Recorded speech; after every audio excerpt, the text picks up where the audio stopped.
Bonjour, nous sommes au Sustainable Leaders Forum et je suis ravie d'accueillir Aurore Bardon. Bonjour. Vous êtes la fondatrice et CEO de SG Lab and Society. Mais qu'est-ce que c'est?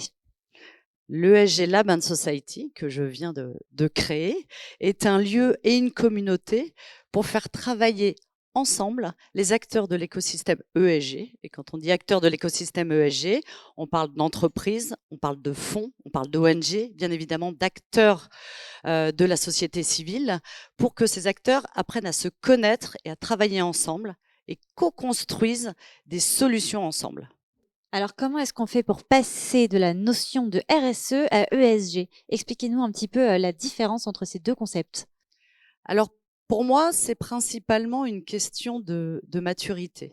Quand on parle d'ESG, on commence à parler de changement de business model, de changement de stratégie de l'entreprise et de création de valeur partagée. C'est-à-dire comment une entreprise aujourd'hui modifie et fait évoluer sa stratégie pour l'inscrire dans le cadre des limites planétaires. On parle beaucoup de limites planétaires, hein, ça peut être la biodiversité, ça peut être le climat. Il faut aujourd'hui que les entreprises fassent évoluer leur business model pour qu'elles inscrivent cette stratégie, qu'elles inscrivent ces enjeux dans leur stratégie. Donc une stratégie à impact positif. Tout à fait. C'est comment finalement une entreprise peut-elle rester compétitive tout en ayant un impact positif sur son environnement, mais au sens très large. Alors comment est-ce que vous fonctionnez au SG Lab and Society?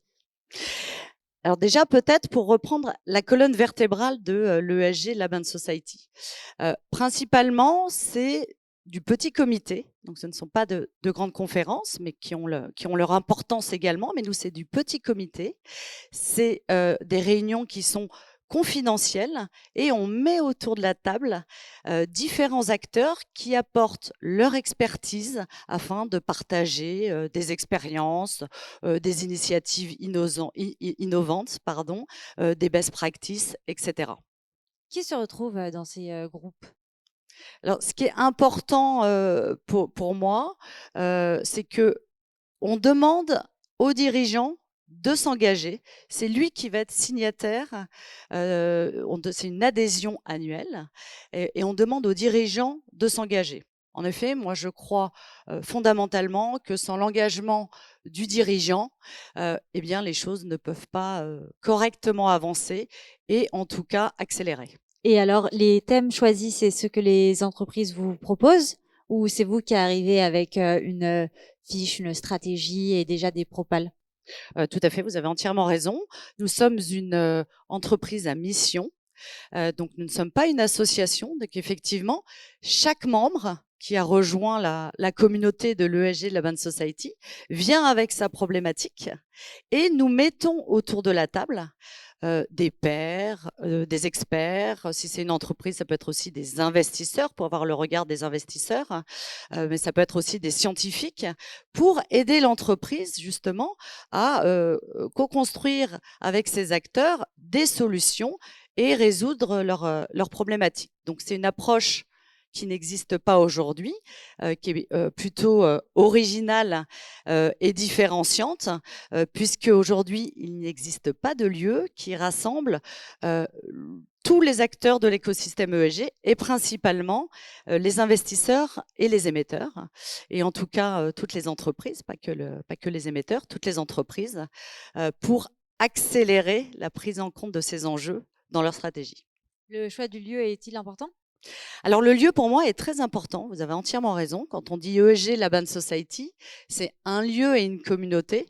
Pourquoi le lieu? Parce que le lieu fédère, le lieu fait en sorte, en plus il est neutre, que les gens qui sont autour de la table sortent de leur posture, puisqu'ils sont dans un lieu différent. Il faut que ça soit aussi un lieu convivial, qui donne envie de parler, d'échanger et de se faire confiance.